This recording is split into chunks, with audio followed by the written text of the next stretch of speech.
Patris, et Filii, et Spiritus Sancti. Amen. Ave Maria, gratia plena, Dominus tecum, benedicta tu in mulieribus, et benedictus fructus ventris tui, Iesus. Sancta Maria, Mater Dei, ora pro nobis peccatoribus, nunc et in hora mortis nostrae. Amen. Nomine Patris, et Filii, et Spiritus Sancti. Amen. Brethren in Christ, Laudetur Jesus Christus. This is Timothy Flanders with the Meaning of Catholic.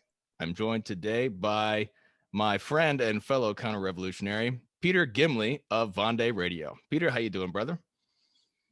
It's very good to be back on Meaning of Catholic. I think our collaborations are becoming more and more fruitful. And I'm noticing more and more that various Catholics are mentioning Vendee Radio and Meaning of Catholic together as Catholic channels that they value. So we must be doing something right.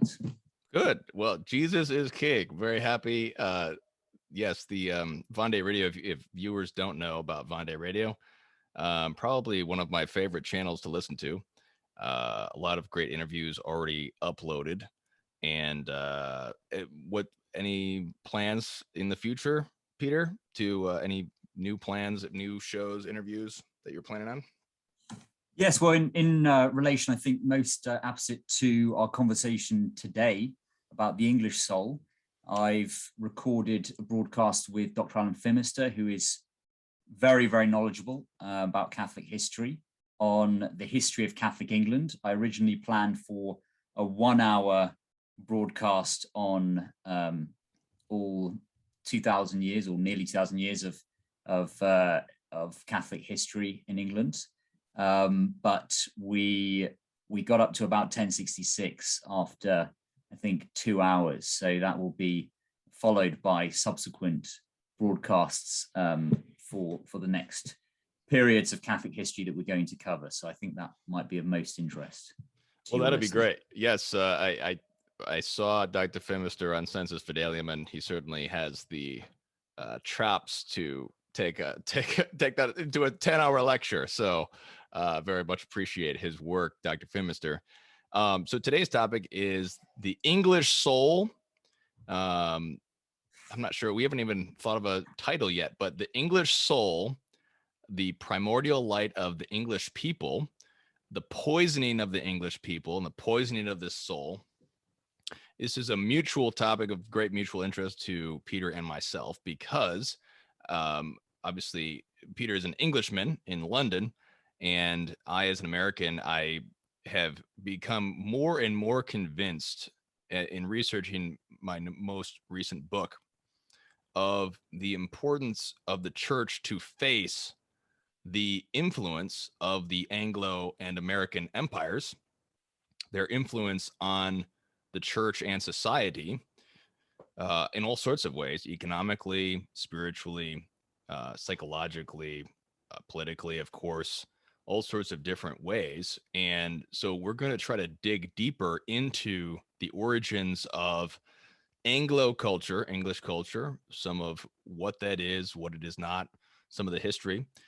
And so we're going to talk about that today. And the first aspect of that is the concept of the primordial light, or put another way, a sort of the ethnic temperament. This is something I've mentioned on a previous podcast about how the Jews or Israel were chosen by God because they had a particular ethnic temperament, or different ethnic temperaments we can observe just sort of by natural law. And this is a concept that Plinio de Correa brings up, that you brought up to me, Peter. So can you first give us an idea of what that is and explain that? I think that that might come across as sort of Gnostic to some, I think, when we talk about something like the primordial light of nations. So tell us more about that concept. Yes. So I think various Catholic thinkers have commented on how Christianity has, or the Catholic thought, let's say, has become more and more distant from Platonic realism or ultra realism. So the case that I'm going to put forward is a poetic case. It is a spiritual case. It might seem esoteric, but I would say that this is very much in keeping with the biblical understanding of nations, and it may be slightly speculative as well. But that doesn't mean that I don't think it's true. I think that I sort of hope to really transmit the thought of various esteemed Catholic thinkers in this regard. So, for example, Maisie Ward, who viewers should be familiar with as a very famous Catholic publisher of the last century, published a book called The English Way, Studies in English Sanctity from Bede to Newman. I have the book here. And in that introduction, she says that Christianity is universal. It is in every country, but because it is sacramental, it is intensely local, found in each country in a special and unique fashion. So if we think of of sacred scriptures, the nations of the Bible have specific temperaments. They are given personal pronouns, first of all, and they're often personified in monarchs. For example, Caesar, or Cyrus the Great, or Pharaoh. And then we have the tradition of the nations having guardian angels. For example, one interpretation of Daniel 10 is that the Prince of Persia refers to the guardian angel of Persia, and that the guardian angel of Israel was Saint Michael. So I think Dr. Plinio Correa de Oliveira sort of stands in this tradition when he talks about the primordial light of the soul. That's just his articulation of a notion of a way of understanding national personality, as it were. That was his particular way of conceiving of it. So he attempted to sort of define the different vocations in one particular essay of the European nations regarding their fidelity to grace and true love of God. So the primordial light, I think, best can be compared to personality. So what is personality? It's a very mysterious thing. But my definition is that it is the unique nature, the unique sum, as it were, of a person's character, their virtues, their talents. We're all given specific talents, their qualities that are endowed by God when we are created. And he desires that we perfect those gifts to reflect as a finite being some aspect of himself as the infinite being. So each of us is limited, and God is unlimited. So he distributed, shall we say, his talents among the people, and likewise among nations, to reflect some aspect of himself. And an analogy to think of this is of the beautiful stained glass in a Gothic cathedral. So God's light is shining all around, but it's given a different color, a different accent, a different play by those different panes of glass. And in a sense, that's our vocation as Christians, as living a life of grace, is to perfect our particular stain of glass in order to reflect God's glory. That's beautiful. I'm thinking of the Deuteronomy 7 and 8, which is where it says, not because you surpass all nations in number is the Lord joined unto you, O Israel, but because the Lord hath loved you. And so there's sort of an implied personality there, I think. Exactly. And in the endless genealogies of Genesis, we have these nations which are, as you said, personified by monarchs, and they're also personified by their patriarch. And so the very first father of a whole people, like Egypt, is actually a person first in Genesis, and then it becomes a nation. So Egypt is a person, a son of Ham, and Egypt as a person has a personality, and that personality gets sort of passed down through his descendants in a certain temperament and creates a nation with a particular temperament.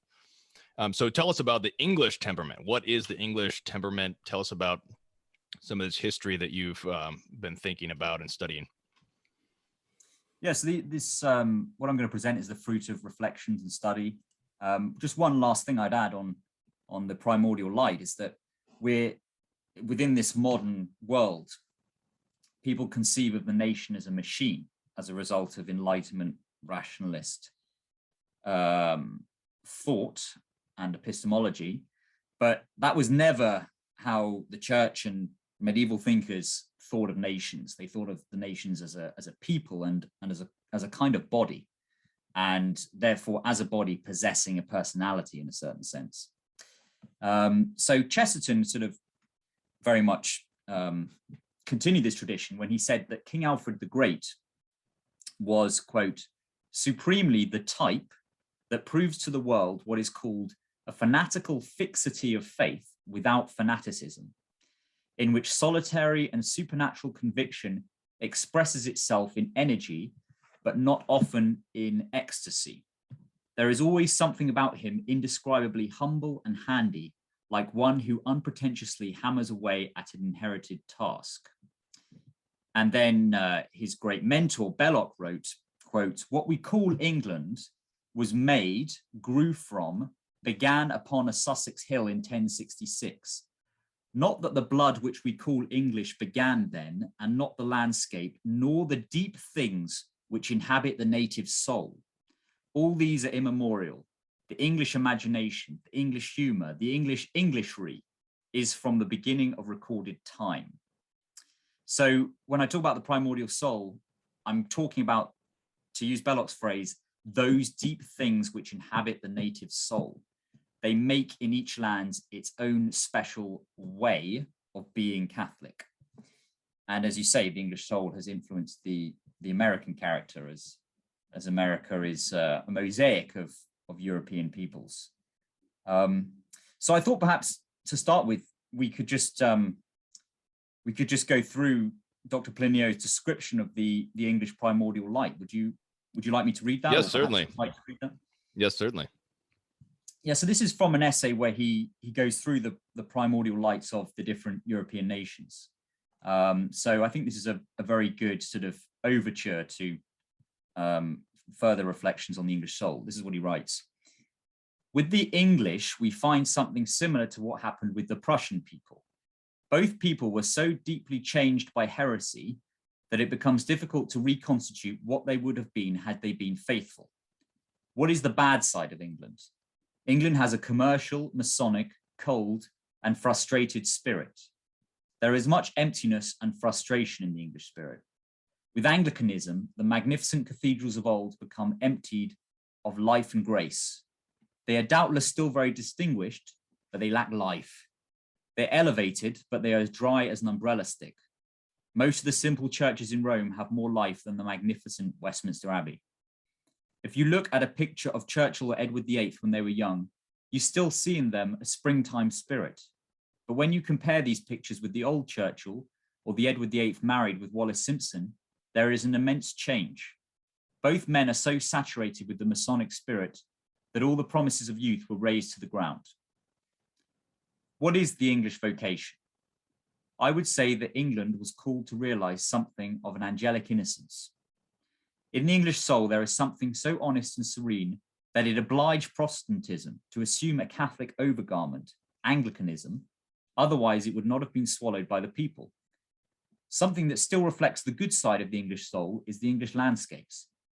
In them, it is rare to find an astonishingly beautiful panorama, but all of the English landscapes are filled with charming little gardens and corner spots that are called to be appreciated separately.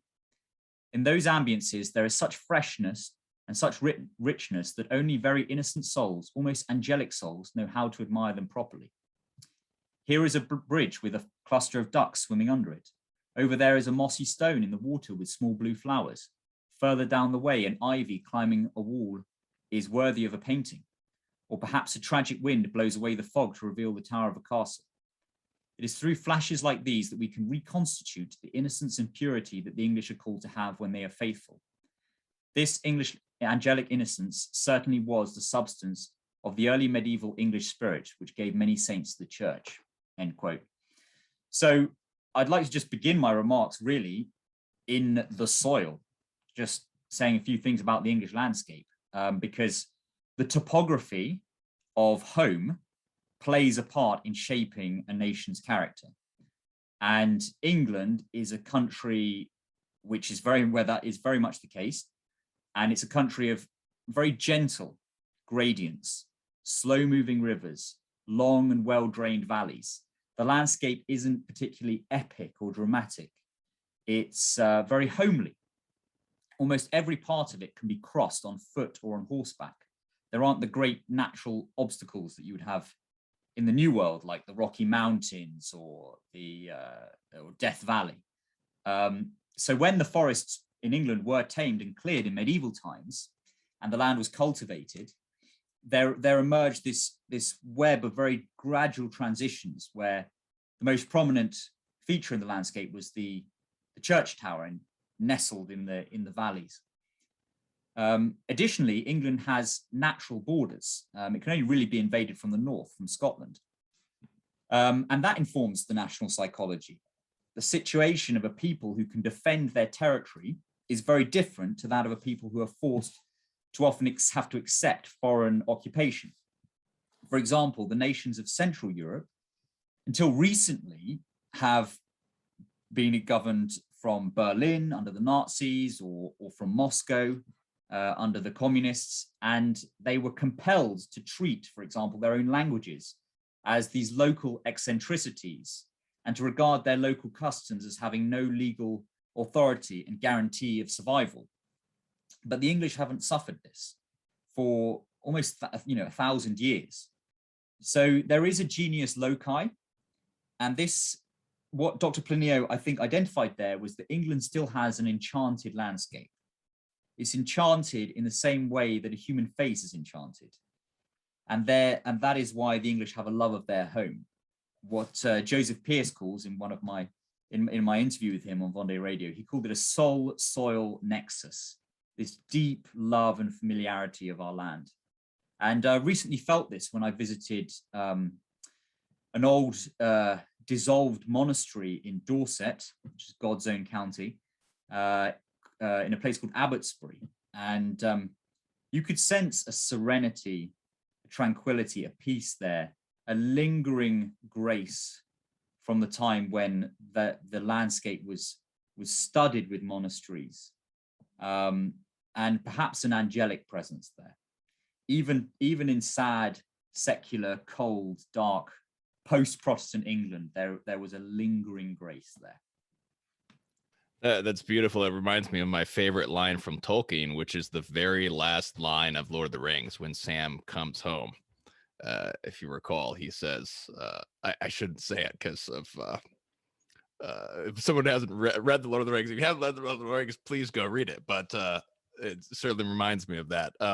So tell us about, I guess, where do you want to go next? I mean, Catholic England, the origins of that. Yes, well, I was just going to just highlight how important the faith is to England. In fact, England is unimaginable without the faith. And I was going to just talk about this in an institutional sense. I'm glad you brought up Lord of the Rings, and specifically Samwise Gamgee, because I was going to mention him as well a little bit later. But just to say that the elemental pillars of the English constitution, crown, law, and parliament, so that's in the temporal sphere, all stem from the Catholic faith. So there was no England until the 10th century, but they're gradually among the Saxon heptarchy. So there were 7 Saxon kingdoms that would war among each other. But what they had in common from the time of the mission of St. Augustine of Canterbury, which was sent directly from Rome, it was a papal mission, which is unique. They shared the Catholic faith. And this led to a political integration as well, slowly over time. So by the 10th century, we get talk of Angle land in documentary evidence.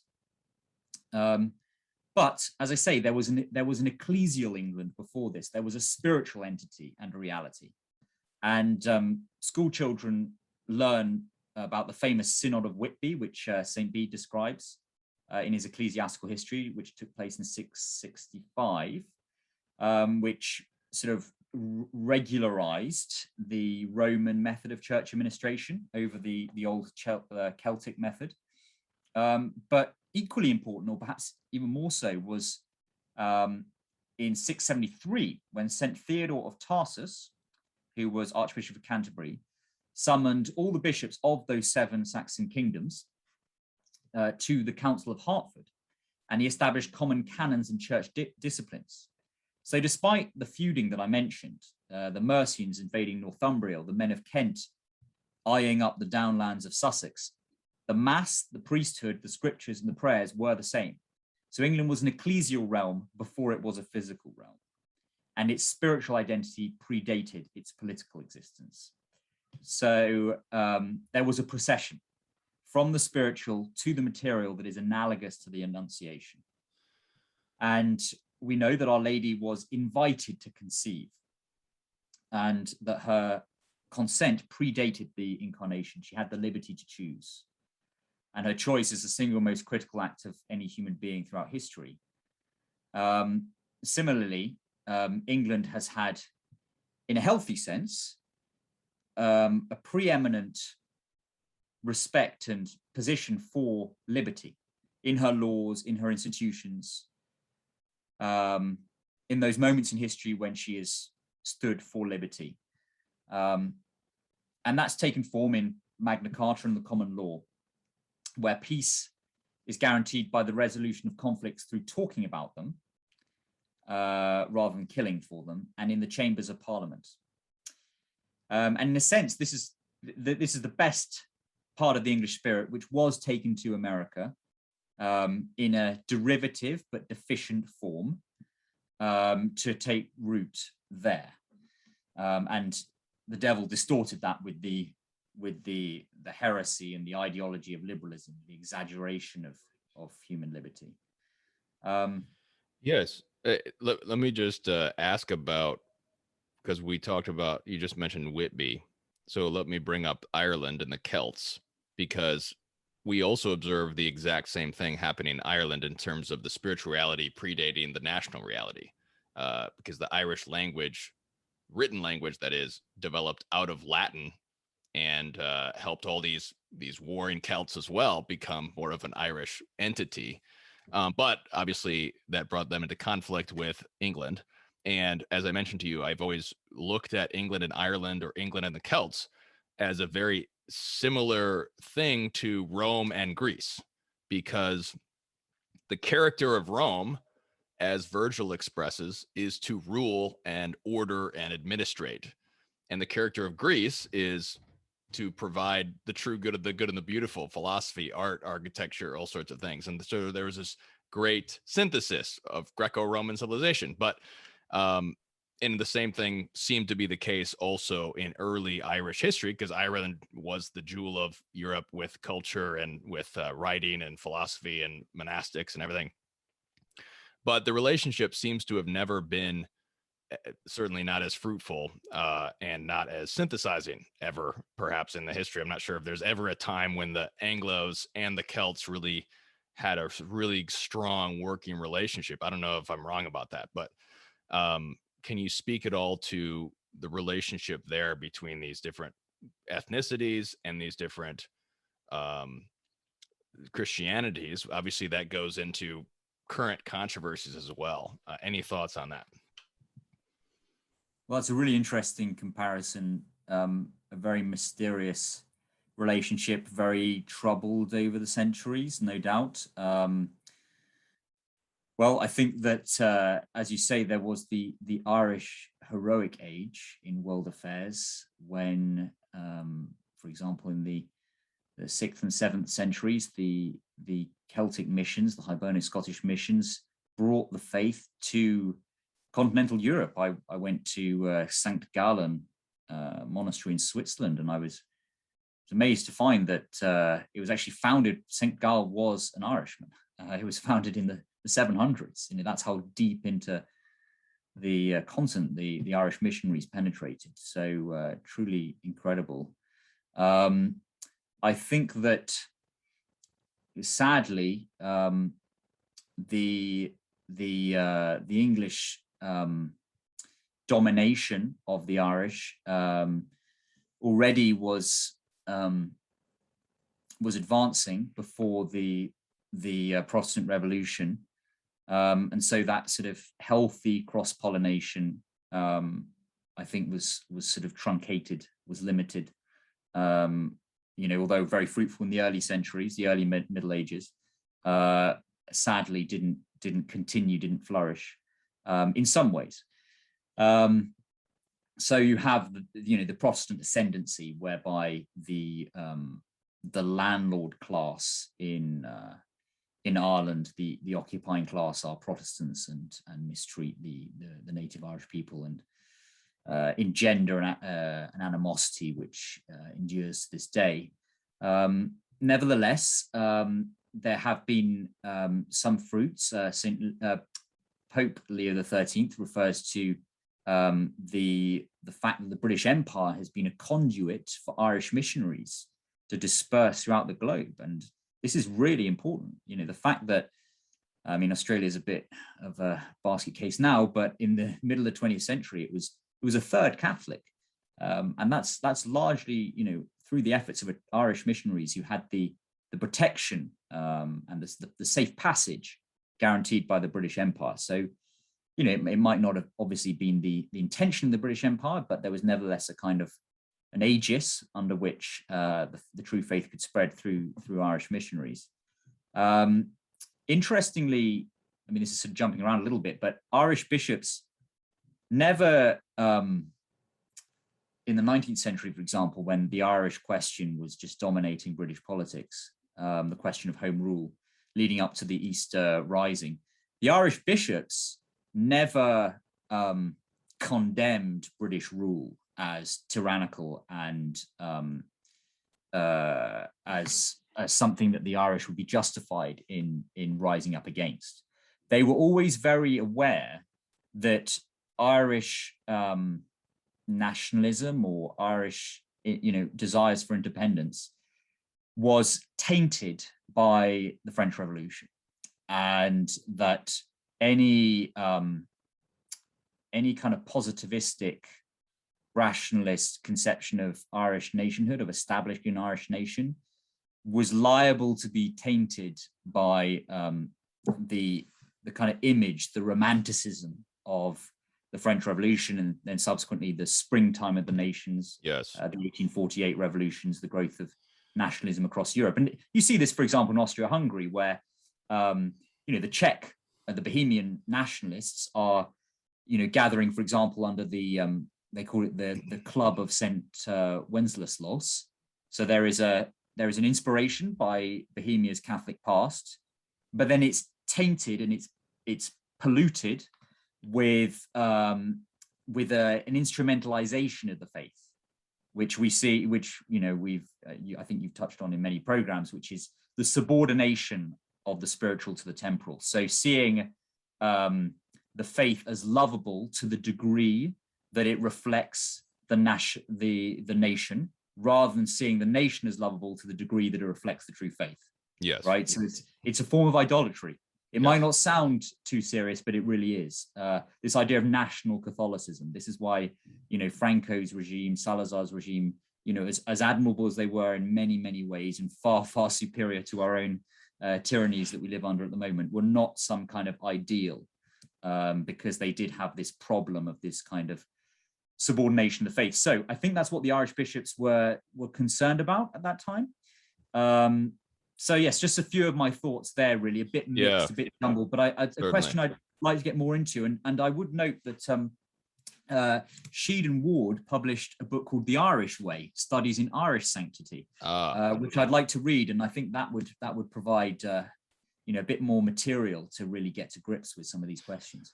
Yes, and before my Irish viewers lose their heads over what was just said, I'm aware that the 1641 revolution was approved as a just war, but 1798 was not approved as a just war by the bishops of Ireland. And it's a lot more complex than we can really get into here. Obviously, the Irish question is very near and dear to my heart as well. As an American, we have a great love for the Irish over here in America, but I myself am a Flemish, as this flag may suggest. So I'm neither Anglo nor Irish. But what were you going to say? Well, just that the 1641 uprising was really a counter-revolution, the Confederate counter-revolution, because it was in favor of the true king, who Parliament revolting against. He obviously wasn't a Catholic king. He was preferable to the more radical Protestants of the parliamentarian cause. But just to say that, the Jacobite cause, which was, popular in the Celtic areas of the British Isles, was a counter-revolutionary movement. Yes.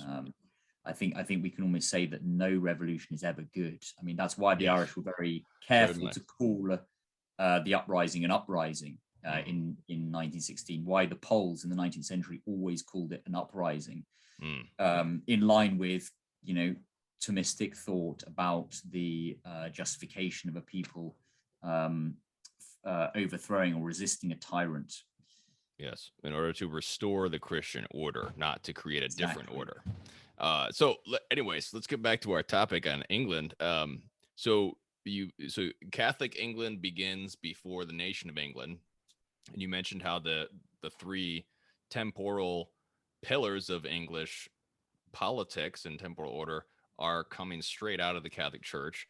And you wanted to talk on popular piety, some of the aspects of it, and you touched on Marian devotion. There's also the Our Lady's Dowry, that name for England.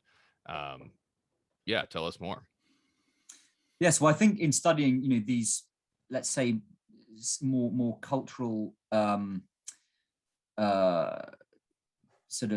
aspects, they can seem more intangible. But I think here is really where you see an expression of the English soul. Just like music in a particular epoch tells you something about what is going on in man's soul at that time, right?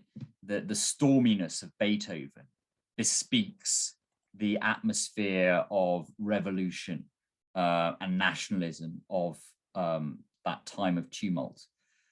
So when we look at the Middle Ages, England was at the center, at the heart of Catholic Europe, of Christendom. And it was a shared civilization of ceremony and spectacle, drama, ritual, display.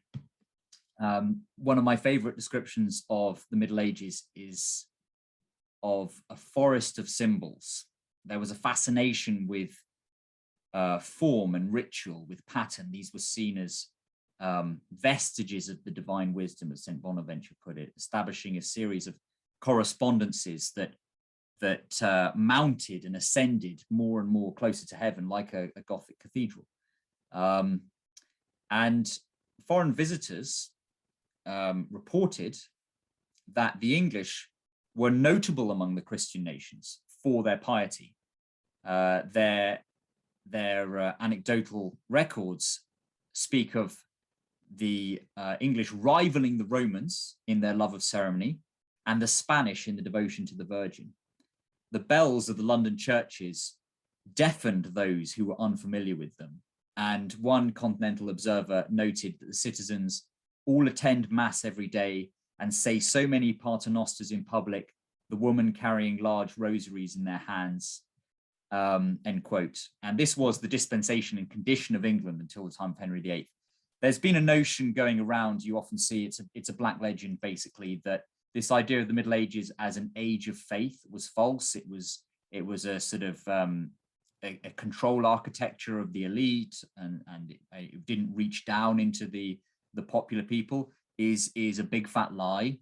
It's the sheer weight of all the evidence we have, material, archaeological, devotional, literature, everything is all about the faith at every level. What a joke! Of society.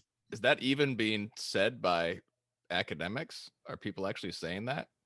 Yes, there was something on Twitter the other day where someone was posting an interesting thesis about how Bolshevism sort of could only take root in an Orthodox country, and they were talking about how the Russian peasants were never really truly Christian, or there lingered a kind of desire for a great Khan among them, which may have an element of truth, but then they got into this idea that the age of faith was false. It's which is completely false to say that.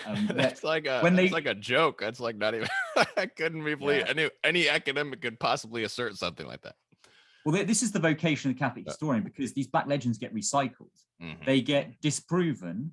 At the Academy, so for example, the Academy today is very influenced by the scholarship of Eamon Duffy, which has really sort of won the argument as regards the vitality and the popular piety in the English church before the Protestant Revolution, and has really said that this really was a popular religion and so on. However, in the next few decades, perhaps that will dissipate, and then the black legends will return. I mean, the devil just keeps attacking, so we need to be vigilant to that. I mean, when the Mary Rose, the Henry VIII's warship, was raised from the seabed in the Channel, a number of artifacts were found in remarkable preservation under the silt, and there were a number of rosaries found. And this is a rare example of artifacts from common people, poor sailors, not from aristocrats or anything else. This is just so that among the poor people, their most prized possessions were their rosaries, were their crucifixes. In this time, there wasn't an aversion to things of the flesh, but an understanding of them as tokens of the divine order. This is the sacramental imagination, the enchanted universe of the Middle Ages. For example, a prayer at the end of the Mass celebrated God's blessing of our bread and our ale. Two things that are very dear to the English. So the piety of the English was by no means an austere or morbid piety. There's never been an English Savonarola or an English Luther. The English piety has always been sort of earthy in a sense, very incarnational. And the devil twisted this. So when Pelagius refused to countenance the orthodox belief that mankind had inherited the primal guilt of Adam and that original sin damned the world to perdition without the intervention of divine grace, when he rejected that, he was in a sense a thoroughly English heretic. He was taking this good aspect of the primordial light of the English soul and exaggerating and twisting it. So this devotion of the English in the Middle Ages tended not to be very lachrymose or penitential. What we can see from the manuals of prayer that have survived from this period is that they tended to invoke the incarnation rather than the passion. And it's an aspect of what has been called English optimism, which is manifest, for example, in the statues outside Wells Cathedral. Well, there's just a certain benevolence and sweetness to them. And the English mystic, Juliana of Norwich, in her work on the revelation of divine intimacy, wrote that famously, all shall be well and all manner of things shall be well, which is very characteristically English.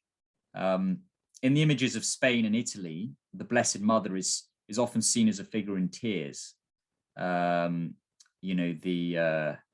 Virgo Dolorosa, whereas in England she is characteristically represented as the loving mother of the divine infant. And similarly in English architecture, in the English Perpendicular Gothic, there's a simplicity, there is a straightforwardness, which is quite contrasted to the more ornamental and florid, flamboyant and rayonnant Gothic, for example, at the same time, and then the later Baroque on the continent. So I think that is an example of a difference there, which was manifest in the popular piety. Nevertheless, there has been, and there continues to this day, to be a love of pomp and ceremony among the English people. England is one of the last places where the medieval forms of monarchy and aristocracy survive to this day, and we still carry out the great processions and rituals, and no one really knows why we do them. But I think this is because of the English love of ritual. Interestingly, in the Sarum use of the rite of the Mass, which was most common in England in the Middle Ages, there was an elaborate splendor to the accompanying ceremonial, which was actually much more splendid in that sense than the Roman practice at the time. There were 3, 5, sometimes 7 deacons and as many subdeacons, 2 or more thurifiers, 3 cross bearers, which are sort of prescribed in the Sarum rite. So it's it was very magnificent. Processions were very frequent, and that was carried over, actually, incidentally, into the Dominican rite, the love of processions. Salisbury Cathedral is attached to a great cloister, and that would be where the choir and the clergy would process on great feast days. Obviously processions is a huge part of universal Catholic life. But that liturgical action is obviously a reminder of the fact that all of life is a pilgrimage towards Christ, and that heaven itself is a procession. And this was carried over into the streets, of course, in the ceremonies of Corpus Christi, when the Blessed Sacrament was carried down the principal streets with banners and crosses, wreathed in incense and attended by joyful chanters. The physical communion of the faithful was, in a sense, participating in the heavenly communion. It was a social and cultural action. It was a liturgy of the streets, like the mystery plays, when the crucifix rather than the Eucharist was carried through the streets. And this is very much coming from the thought of St. Augustine of Hippo, who had said that religion in the urban centers demands an audience like that of a theatre, where, as he put it, a secret sympathy is shared. So the English loved ritual, but they would enter into them in a spirit of sort of respectful flexibility, admitting there were variations, imperfections, mistakes. The purpose was to establish a right to be at ease. That's how Sir Roger Scruton put it. So the English didn't reject mystery, but they rejected a desire to kind of explain it, to rationalize it. To this day, there's an understanding that tradition and example is far more reliable than abstract argument, that rituals and ceremonies exist without an explanation, and they themselves contain a truth of things incarnationally than an intellectual doctrine would. I think this attitude explains our spontaneous preference for monarchical over republican government, and until recently for aristocratic titles over professional degrees. Well, that's very interesting. And your description of English piety really goes at the angels at play, which is what St. Gregory the Great commented sort of prophetically about the Anglos that he saw in Rome when he sent St. Augustine of Canterbury, if viewers don't know that story. If you want to talk about angels at play, and I just wanted to ask about Our Lady's dowry as a concept, and then we can go into Anglicanism. Great. Go ahead. Yes, just one last thing on the processions, to talk about Christendom as a liturgical polity, as a sacramental organism. We can also talk about a Eucharistic geography. John Senior talked about how Christian civilization flows from our Lord's side on Calvary. Everything is about the Mass, about protecting it, about facilitating it. And this is reflected in urban planning. To this day, if you go to Oxford, there are quite narrow streets and then wide avenues that lead to each of the colleges. I think I I quoted in an interview with Joseph Pearce, I can't remember, but I think there were about 4 colleges that were dedicated to Our Lady when Oxford was founded. But each of those colleges, the reason that it has wide avenues is because all of the students would come out of their lectures each day, and they'd need that space so they could all get to the Blessed Sacrament between lectures and get to Holy Mass. That's why the avenues are wide. So the very geography of Europe is Eucharistic. And this is the true English inheritance that we have. So England is the dowry of Mary. First of all, what is a dowry? A dowry is normally understood as a gift that accompanies a woman on her marriage. It's a transfer of wealth from her family to her and her husband on the occasion of their marriage. But under English common law, a dowry was something quite different. Under English common law, a dowry was a gift from the husband to his wife on their marriage as a kind of security for her. So it was under her sole legal control, which was unique in English common law, that a woman could hold property under her own name. And the purpose was as a security, was to give her financial stability, financial means, should she become a widow. And that's why we speak of dowagers, for example. So if anyone watches Downton Abbey, you have the dowager, I think it's the Dowager Countess of Grantham, but it comes from it's the same meaning as a widower. So if we say that England is Mary's dowry, Anglia dos Marie, what we're saying is that England is in a particular way dedicated to the Virgin Mary. It's given to her, and it's her own inalienable possession. So it's a gift that's never been rescinded. It cannot be rescinded.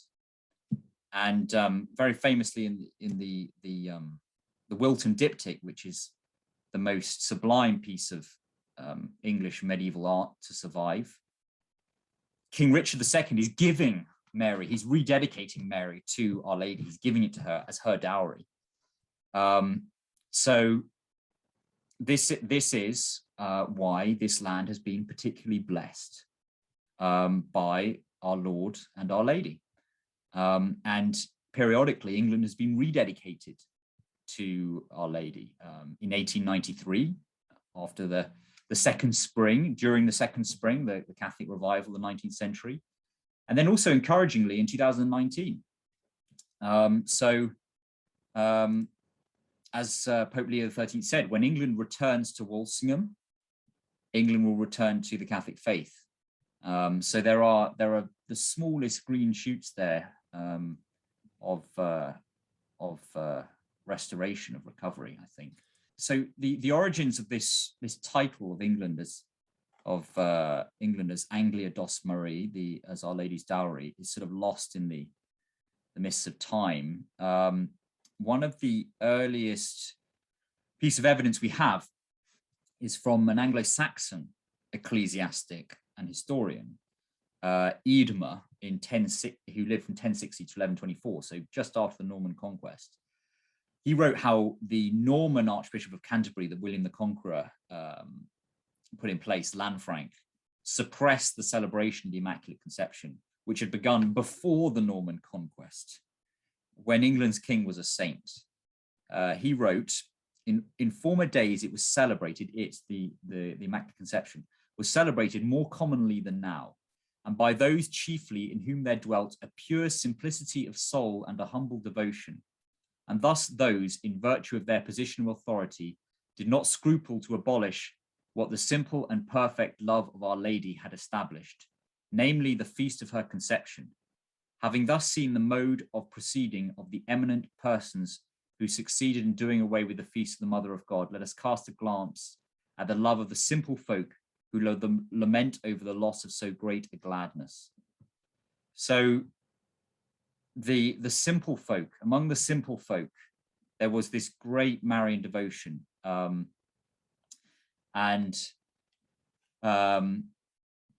1061, Our Lady appeared to an Anglo-Saxon noblewoman called the Lady Rocheldis in the small village of Walsingham.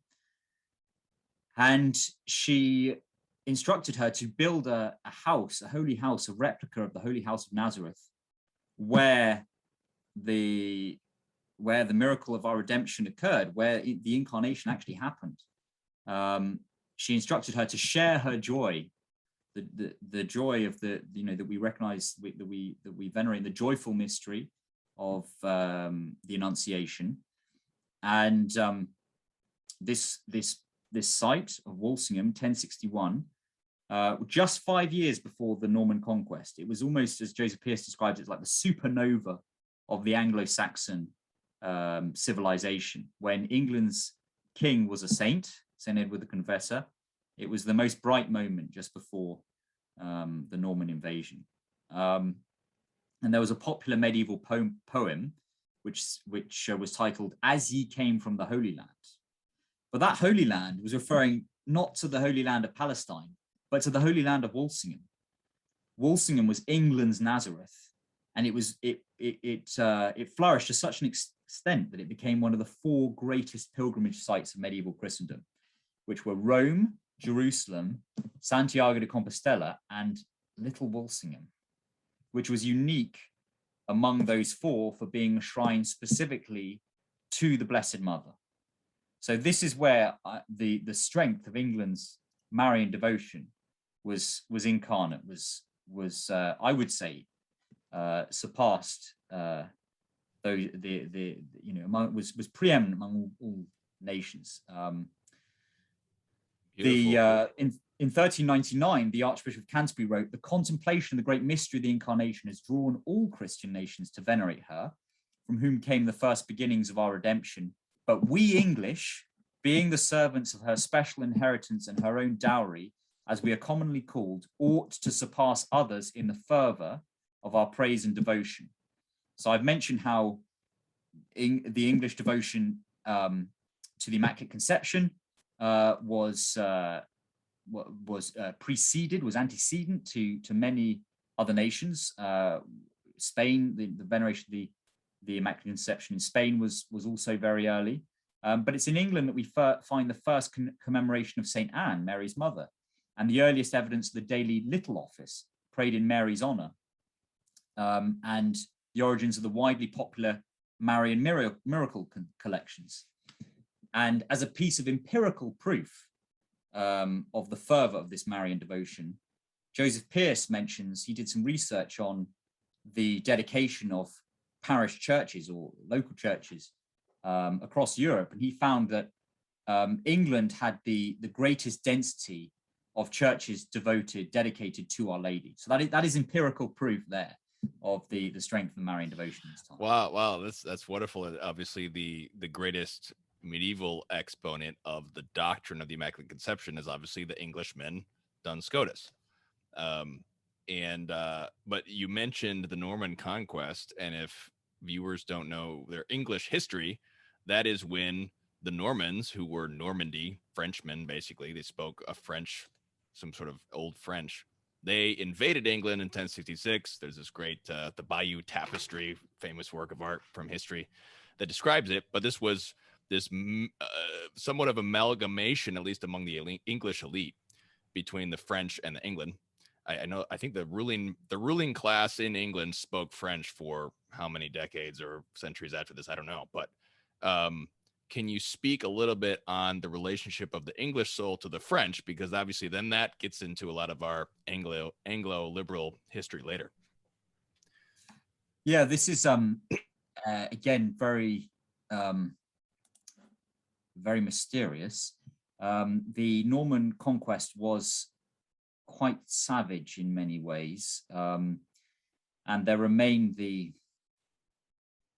in a sense, the divisions between the Anglo-Saxon folk and the Norman elite until this day. The outline of those divisions, in a sense, have remained with us.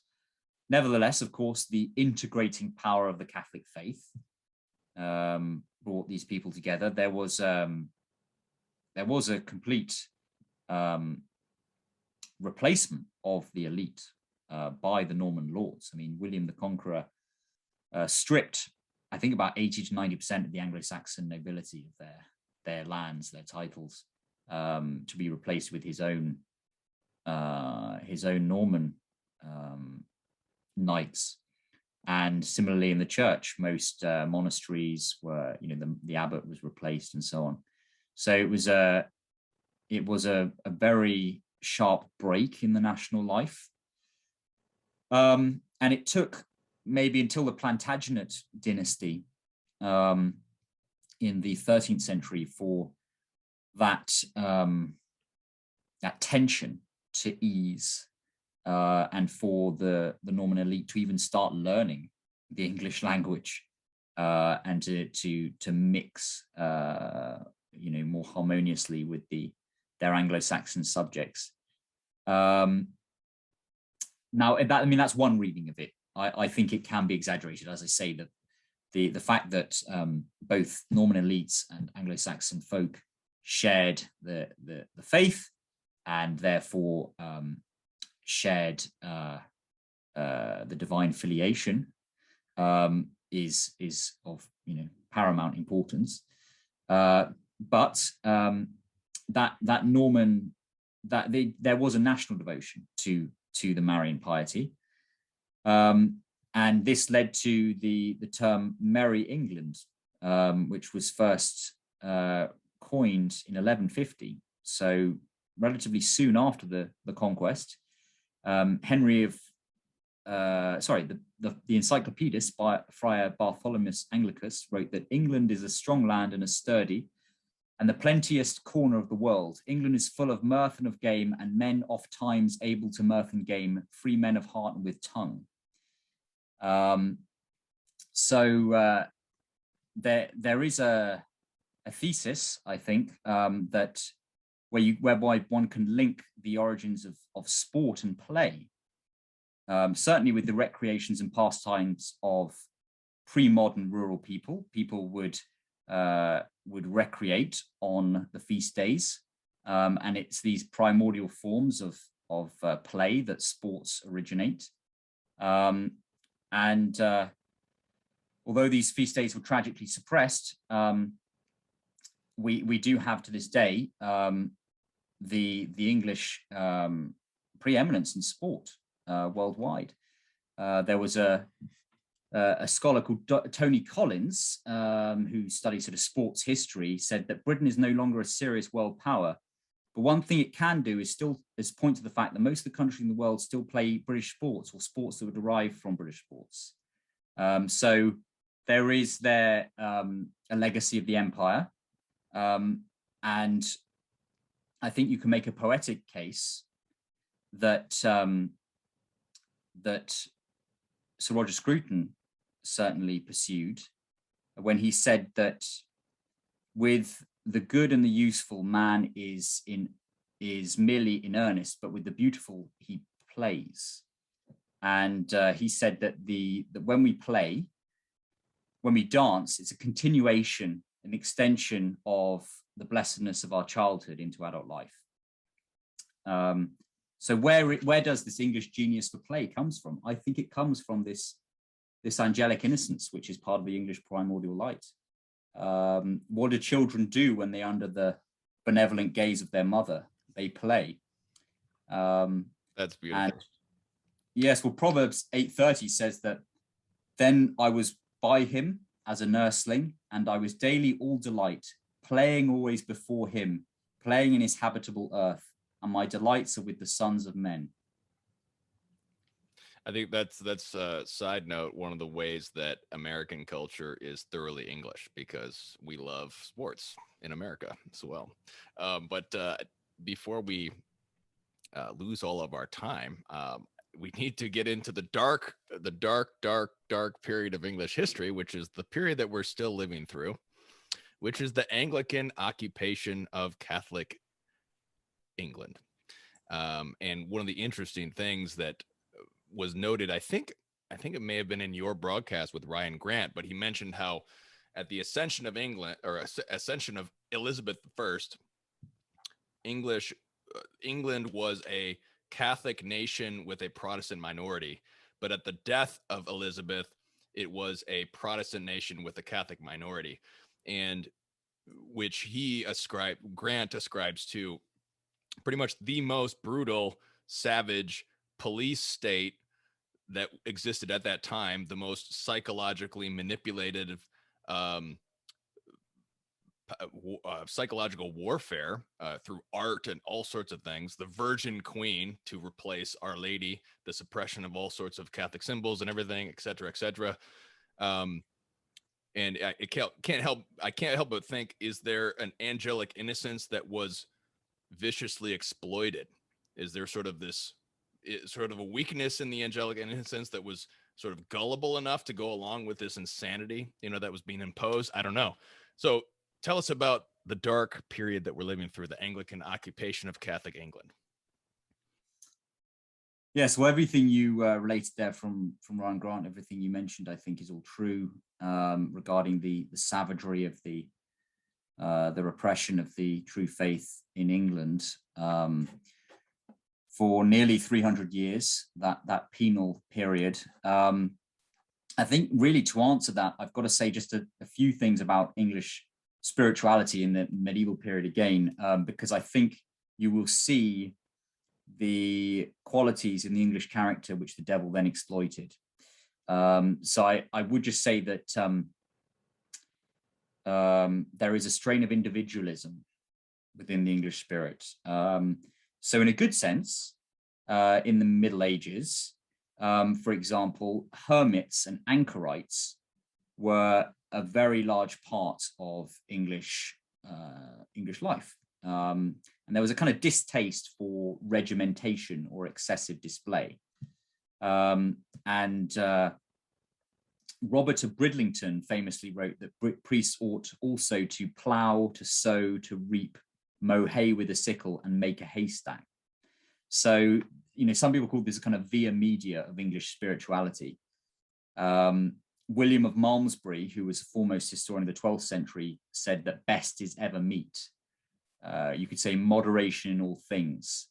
And it is perhaps the reason for the relative lack of success for the Carthusians in England, with their dedication to silence and penance. Their austerity was perhaps a little bit too strict for the English spirit. Now, having said that, it would be wrong to suggest that English Catholicism was separate from European Catholicism. The great monastic orders, the Benedictines, the Cistercians, flourished all over England. And the Dominican and Franciscan friars wrote in Latin for a European community of scholars. Obviously, there is a universality of Christendom, a kind of breathing of Rome to the world and the world to Rome. But it would be, I think, correct to say that in England there hasn't been a tradition of theological speculation in the manner of a Saint Thomas Aquinas or a Saint Augustine of Hippo. The nearest equivalent to the great Summa are short handbooks of English for English contemplatives or anchorites, and they're directed towards individuals.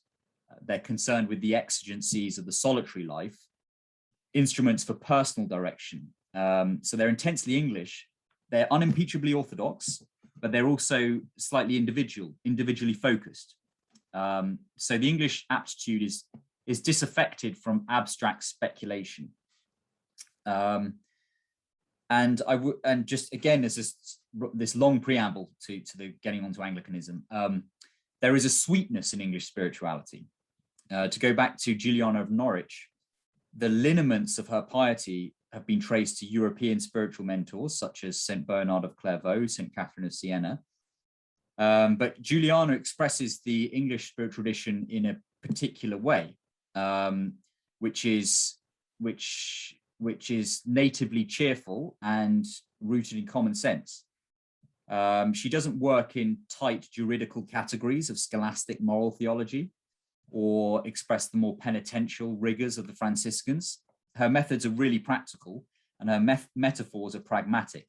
She says that the penitent must labor as does the gardener, delve in and dike in, swinking and sweeten and turn the earth upside down. That was my Middle English rendition there. The English seem to like this metaphor of the garden.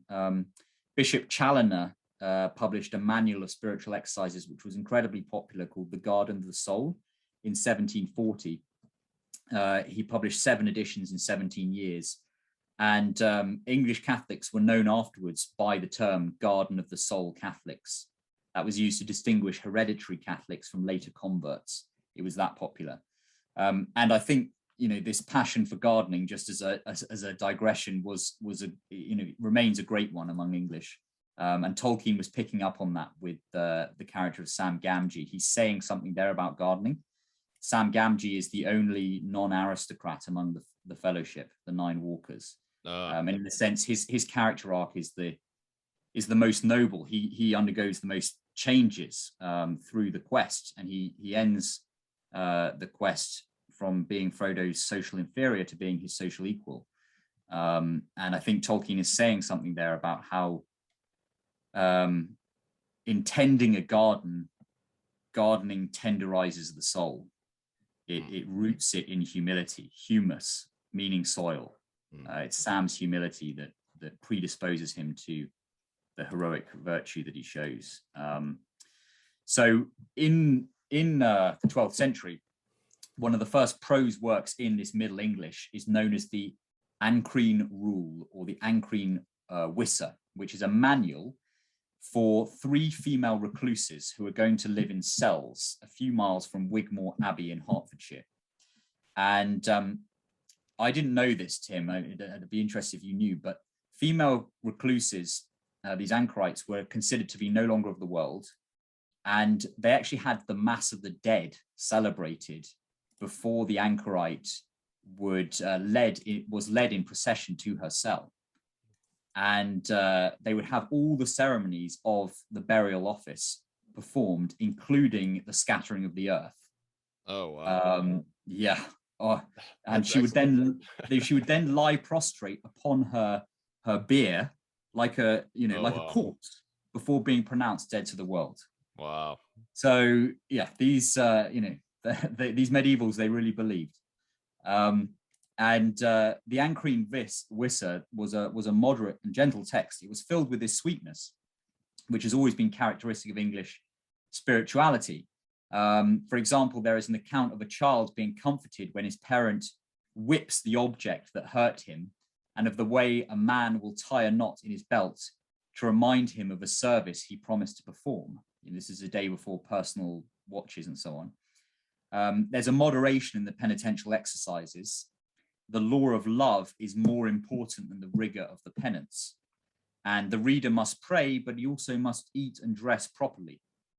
So there's a shrewdness, there's a practicality. Now, to go on to Anglicanism, this Christ-haunted heresy, it's been described as an English settlement. So it's this bad side of the instinct for moderation. It's an attempt to establish peace at all costs. So although there was this severe coercion, repression of the Anglican state, in a sense, it was accepted by the people. It had to have been, for God to, in a sense, punish England with Anglicanism. So although there was heroic recusancy, among the bulk of the population, there wasn't enough resistance, because there was this desire for moderation, this middle way between Puritanism and what was seen as papism,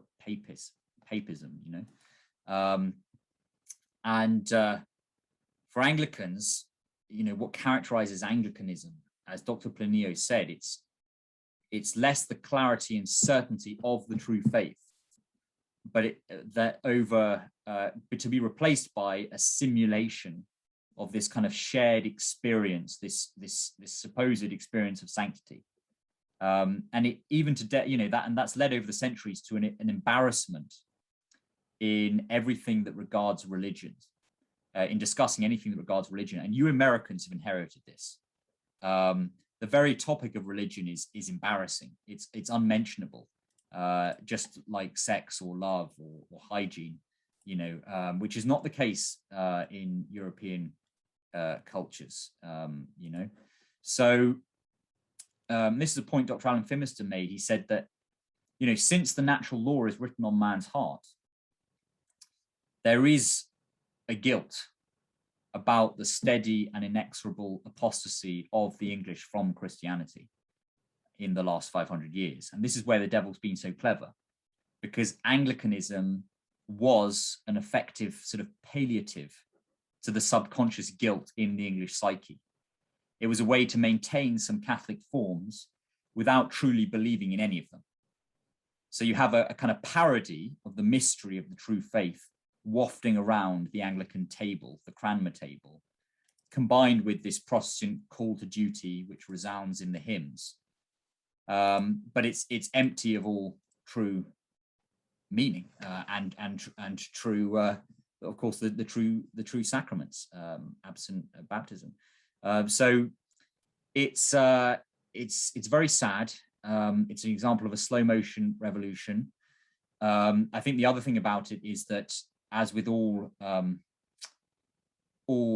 heretical Christianities that break away from the true faith, it becomes subordinate to the temporal power.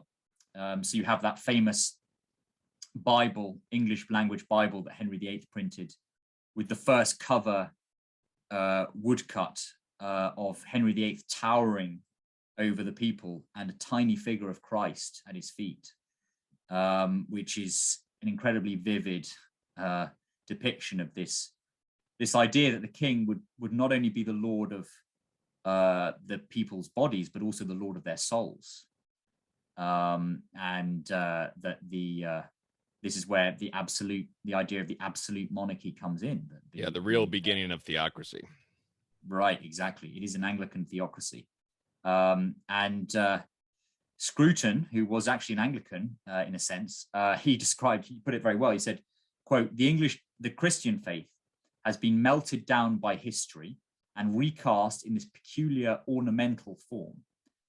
The result was a revelation not of God only, but of God's chosen people, as the English, with shy but implacable determination, assumed themselves to be. And I think that, and I would say, obviously, it wasn't history just unfolding in a Hegelian sense. No, this was the revolution, which is the action of the fallen angels in history, working through revolutionary agents, their particular revolutionary leaders, like the villain Henry VIII and various others, Thomas Cromwell and Francis Bacon, Elizabeth Boleyn, and all these other villains. And it was planned, it was coordinated. It's not just history unfolding. And David Starkey, the English historian, interestingly, he described Anglicanism as a form of English Shinto. So when you go into an Anglican church today, you see more regimental flags than you do images of the saints or images of our Lord. So what he said, what are the English doing in these churches? They're actually worshiping themselves. Like Americanism, it's a national form of Christianity, quote unquote, which now is crumbling because that Anglican consensus, the Anglican settlement, quote unquote, has now broken down as a result of various solvents, various currents that are subterranean within the revolution itself. So I don't know if there was anything there that you wanted to. Yeah, that's excellent. I think what we need to do is we need to have another show all about the poisoning of the English soul, because there's so much to talk about with Anglicanism, liberalism, everything, Americanism, obviously. But I wanted to ask you about, I guess in closing, why don't we just close it out by talking about the Catholic revival? I think what was very fascinating to me is when you first brought up to me the Passionist St. Paul the Cross. I never knew that until you told me that. And it's very interesting, I think, too, because I've gotten so much into the Passionist spirituality. It is obviously all about the passion, not the incarnation as it was previously. And initially, I thought that the Passionist spirituality was so perhaps suited towards England in some way because of the great economy of effeminacy that had been corrupting so much of English society and the British Empire. But yeah, so tell us a little bit about the revival in the 19th century, the Passionist Order, English Catholic identity. Yes, well, earlier I remarked on how English spirituality had tended to center on the incarnation, and that's very much instantiated with the Shrine of Walsingham. Now, that is not, I would emphasize, to the exclusion, of course, of the Passion, of the Paschal mystery of the redemption, the atonement. The mystery plays, the Passion plays were incredibly popular, very, very important as part of English Catholic life. Nevertheless, I think that when a nation returns from apostasy, or at least some part of the nation returns from apostasy, there is there's a natural sense of making reparation, which, God willing, if there is a restoration of Christendom and an end to this catastrophe of modernity, I think there's going to be a lot of sackcloth and ashes, and I think there should be.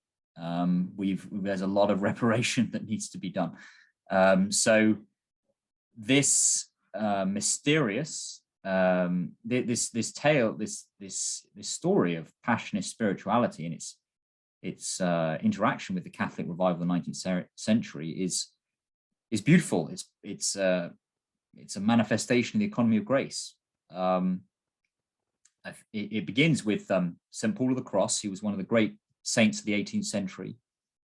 His devotion, though he never visited England, he had a mystical devotion to the cause of England's reconversion. Throughout his whole life, he said in his old age, "It is now 50 years since I began to pray unceasingly for the conversion of England to the faith of its fathers." And he'd mentioned England in his diary in relation to an entry in 1720 when he was young. He said that, quote, "I had the special desire on a retreat for the conversion of heretics, and especially of England, with its neighboring kingdoms, and I made a special prayer for this during Most Holy Communion." And then 3 days later, he wrote, "And I had special motion to pray for the conversion of England, especially since I would that the standard of the faith be exalted, that devotion and respect, homage and frequent adoration in the most blessed sacrament, the ineffable mystery of the most holy love of God might be extended, so that his holy name might be glorified in a special manner. The desire to die as a martyr, especially for the blessed sacrament, there where they do not believe in it, never leaves me." So, end quote. That it was that God was calling to Paul. He would spend his whole life praying for the return of Mary's dowry. And I think this is really important to the story of Blessed Dominic Barbary's mission to England in the early 19th century. He was certainly familiar with Blessed Vincent Stramby's Life of St. Paul of the Cross, where Stramby says that England was always the country of St. Paul's predilection. It might also seem to some who knew him well as if he had no heart, no feeling but for England. England was always in his thoughts. England was constantly subject of his discourses. England was always before him in his prayers. He prayed for England without intermission. So I would say that in the economy of graces, mysteriously in history, these prayers and exhortations bore fruit. And we haven't seen the glorious conversion of the English, but we have had the consolation of the second spring of the 19th century, the Catholic breath of the 19th century, the leaven that really begins with this very small, bedraggled, it was raining, Italian priest, Father Dominic Barbary, this Passionist priest, knocking on the college door of Littlemore in Oxford, and being received by John Henry Newman, who was an Anglican, an Anglo-Catholic at that time. And this was the moment he'd been studying patrology and scripture, and more convinced of the apostolicity of the Roman Catholic Church, and of the rupture of the Anglican Communion. And he was hesitating when he received this knock on his door at the dead of night. And the next morning he asked to be received into the Catholic faith, which then initiated a whole cascading series of graces, with Catholicism in this country being very successful, as I say, in sort of breathing a Catholic spirit into that era. And we have a prayer that the congregation of the Passionists would pray that said, God, who willed to make use of Paul and his congregation for the conversion of England, put before him the sad condition of that country and incited him to pray for it. It is lawful to infer from this that St. Paul the Cross had a special mission to occupy himself with the return of England to the church. And the son of St. Paul, Father Dominic, was called by Cardinal Manning an apostle to England. So he had a great call to the cause of England's conversion. It wasn't by chance. And I think that the introduction of, or the emphasis on Passionist spirituality in the 19th century as a means of reparation, as a means of considering the consequences of sin, which is written on our Lord's body, devotion to the 5 wounds, for example, devotion to the Sacred Heart, which is bound up with the political vision that the church has for the conversion, the conforming of the entirety of temple society to our Lord. This is all wrapped up in this Passionist strand in the second spring of the 19th century. That's beautiful. There's so much more I'd like to talk about, but we've gone on. Need to wrap it up. Get back to my family who's sick. But any final thoughts you'd like to say before we close out? English Catholic soul, the English soul. No, it's been a great pleasure to discuss the English soul, and I've got plenty more of notes to perhaps present at another time, particularly on some of those noxious English trends such as pragmatism, empiricism, liberalism. But those pathologies will be healed through the return of England to the Catholic faith.